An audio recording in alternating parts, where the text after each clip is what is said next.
नमस्कार. हा असा त्रास ना 99.99% लोकांना होत आहे. आता तुमचं माहेर असू द्या किंवा लाडाचं सासर असू द्या, नाहीतर तुमचं ऑफिस असू द्या.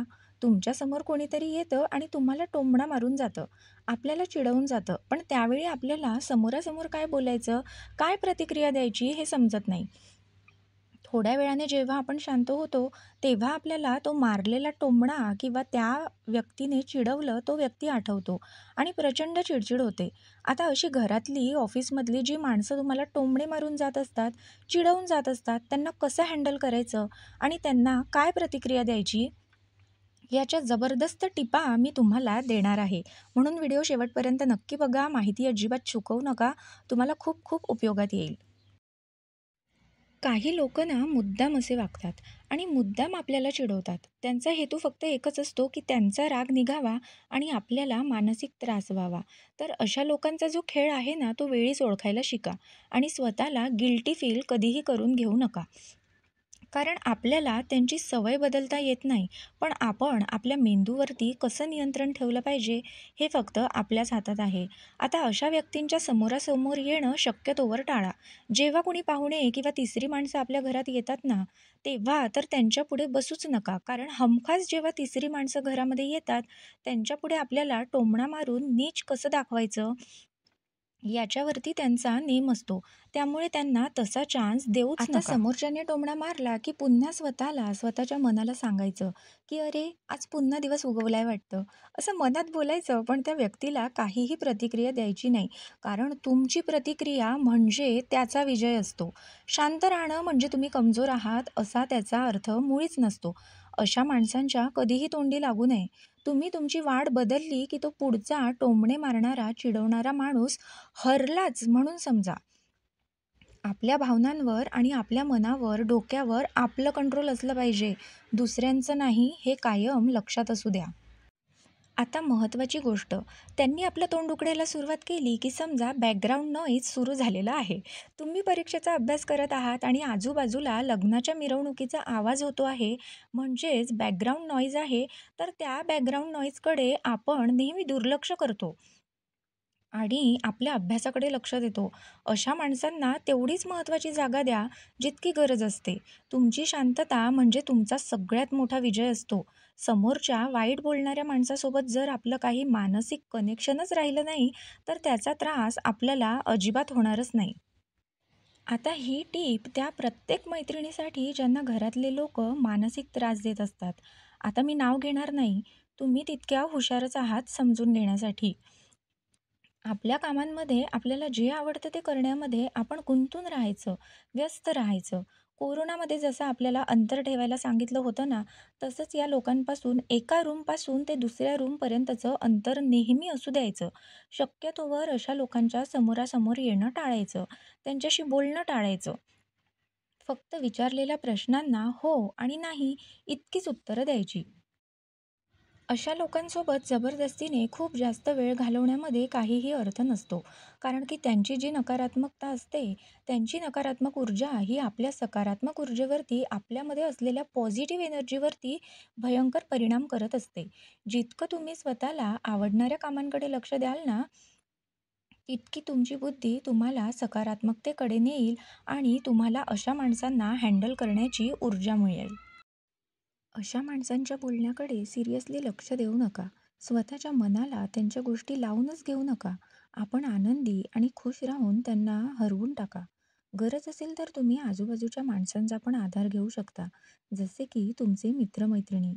आता बरेच जण असे असतात की आपल्या रोजच्या आयुष्यात इतके गुंतलेले असतात की मित्रमैत्रिणी नावाचे जे जालिम औषध आपल्याकडे असतं, ते आपण विसरून जातो. मित्रमैत्रिणींना भेटणं, त्यांना आपल्या मनातल्या गोष्टी सांगणं, यानं मनावरचा बराच भार हलका होतो.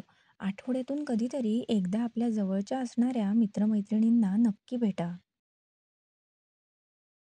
आता आपल्या आयुष्याचा फोकस आपण कसा बदलायचा? आज आत्तापासूनच फक्त स्वतःसाठी जगायला सुरुवात करा. त्रास देणाऱ्या लोकांमुळे आपण सारखा त्यांचाच विचार करत राहतो. पण हे आपल्याला थांबवायला पाहिजे. आपण लक्ष हे आपण स्वतःच्याच आयुष्याकडे वळवा.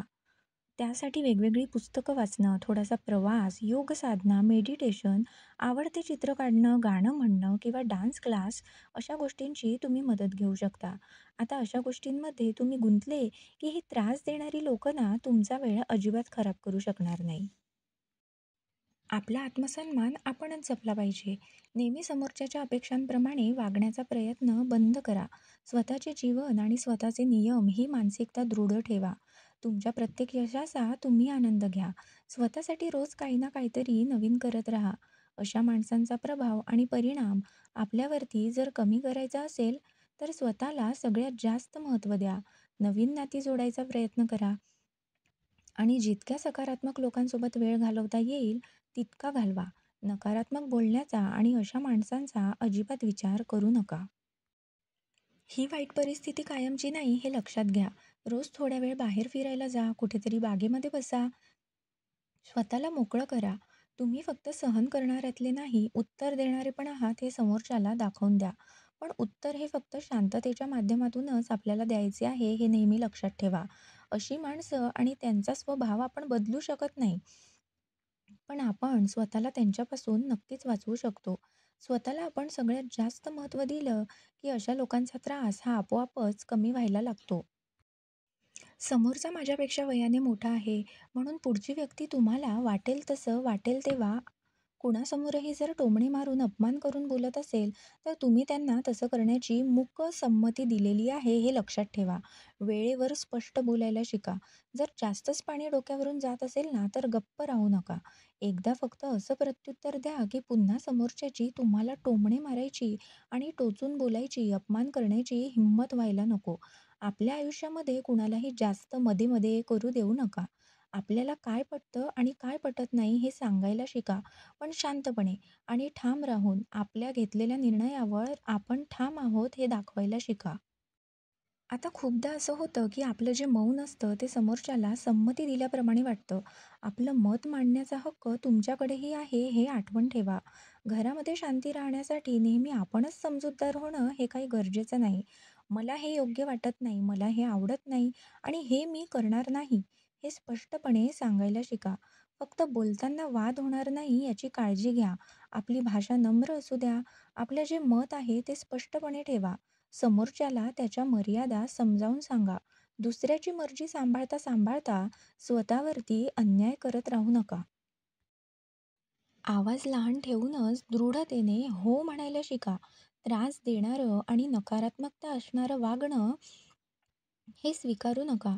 शांत राहायचं पण कमकुवत नाही आणि या दोन्ही गोष्टींमध्ये फरक आहे हे लक्षात घ्या. आता सगळ्यात मोठा असतो रुपैया. तुम्ही कमवत नसाल तर नेहमी दुसऱ्यांवर तुम्हाला अवलंबून राहावं लागतं. हे विधिलिखित सत्य आहे. त्यामुळे आर्थिक स्वातंत्र्य म्हणजे आपल्याला मिळालेलं मानसिक स्वातंत्र्य होय.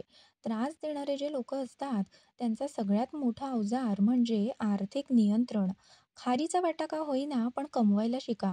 स्वतःसाठी काहीतरी कमवून ठेवायला शिका, जतन करून ठेवायला शिका. मी कोणावरही किंवा कोणाच्या दयेवर अवलंबून नाही ही जाणीव अशा माणसांमध्ये रुजवा. आपल्या घरातल्या या विषारी वातावरणातून बाहेर पडण्यासाठी फक्त पैसा, आर्थिक स्थैर्य तुम्हाला मदत करू शकतं. जर पैसा तुमचा, पैशावरचा हक्क तुमचा, तर सगळ्या निर्णयावरही हक्क फक्त तुमचाच असेल हे ध्यानात घ्या. तुम्हाला जे काही छोटं-मोठं येत असेल ना, त्याच्यातून तुम्ही कमवण्याचा नक्की प्रयत्न करा. तुमचा हा एक प्रयत्न तुम्हाला आर्थिक आणि मानसिक स्वातंत्र्य देऊ शकतो. आता मनामध्ये साठवून राहिलेला राग जमा झालेला, हा कुठेतरी मोकळा करणं फार महत्त्वाचं असतं. त्यासाठी तुम्ही तुमच्या भावना डायरीमध्ये लिहू शकता.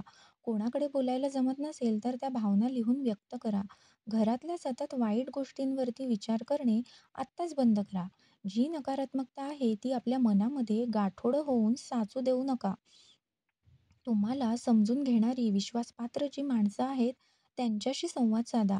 आपल्या मनातलं गाठोडं त्यांच्यापुढे मोकळं करा. मनात दुःखाचं, रागाचं गाठोडं बोचकं बांधून ठेवणं म्हणजे आपल्या पाठीवरती एका मोठ्या बॅगमध्ये भरपूर वजनदार दगडं घेऊन फिरण्यासारखं असतं आणि त्याने खूप त्रास होतो. माझ्या मनाची शांती ही फक्त आणि फक्त माझ्या हातात आहे हा मंत्र रोज स्वतःला सांगा. मन हलकं करा, शांत राहा, पण स्वतःला आतून कणखर बनवा. जे चुकीचं आहे ते चुकीचंच आहे असा विरोध करायला शिका, पण आपलं मानसिक आरोग्य बिघडू देऊ नका. जर परिस्थिती बदलता येत नसेल ना, तर मानसिकता नक्कीच बदलू शकता. तुम्ही आतून शांत असले की बाहेर जा. कुठलाही व्यक्ती किंवा कुठलेही संकट तुम्हाला कधीच त्रास देऊ शकणार नाही. आता ही जी त्रास देणारी माणसं असतात ना, ही आपल्या भावनांवरती नियंत्रण ठेवण्याच्या प्रयत्नात असतात. पण हे जे नियंत्रण आहे ते आपलं आपल्याच हातात असलं पाहिजे. आपल्या आयुष्याचे ड्रायव्हर आपणच असलो पाहिजे. दुसऱ्या माणसांना कधीही आपल्या आयुष्याच्या गाडीचा स्टीअरिंग देऊ नका. आपलं स्वप्न आणि आपला गोल सेट करा आणि त्याच्यामागे अगदी वेडं होऊन पूर्ण करण्याचा प्रयत्न करा. दुसऱ्यांनी केलेल्या टीकेवरती लक्ष देऊ नका. त्यांना उत्तर देण्याचा एकच मार्ग आहे, तो म्हणजे तुमचं आर्थिक यश. स्वतःला अपराधी भावनेमध्ये कधीही अडकू देऊ नका. फक्त स्वतःवरती विश्वास ठेवा आणि काम करत राहा. तुमच्या आयुष्याचे मालक फक्त तुम्ही आहात. तुमचा कोणीही जबरदस्तीने वापर करू शकत नाही. ज्या गोष्टी पटत नाही त्या नाहीच करायच्या. याला जर कोणी आगाऊपणा, उद्धटपणा म्हणत असेल तर तो समोरच्यांचा प्रॉब्लेम आहे ना, तुमचा नाही. आपल्या आयुष्यात असे लोकं आपल्या आजूबाजूला हमखास असणारच. कधी ते बोलतात, कधी आपल्याला दुखवतात, तर कधी मानसिकदृष्ट्या दबाव टाकून ते आपल्याला त्यांच्या कंट्रोलमध्ये ठेवण्यासाठी प्रयत्नात असतात. पण अशा लोकांना आजच हरवण्याचा प्रयत्न सुरू करा. कसं आहे मित्रांनो आणि माझ्या चॅनलवरच्या प्रिय सखींनो, हा सगळा बदल एकाच वेळी एका झटक्यात होणे शक्य नसते. पण रोज थोडा थोडा प्रयत्न, तुम्ही स्वतःमध्ये केलेले बदल तुम्हाला स्वतःसाठी कायमची मनःशांती आणि आयुष्यामध्ये सुख आणि स्थैर्य मिळवून देऊ शकते. आता अशा चांगल्या सकारात्मक विचारांसाठी आणि जबरदस्त टिपांसाठी आपल्या या लाडक्या चॅनलला सबस्क्राईब करा. धन्यवाद.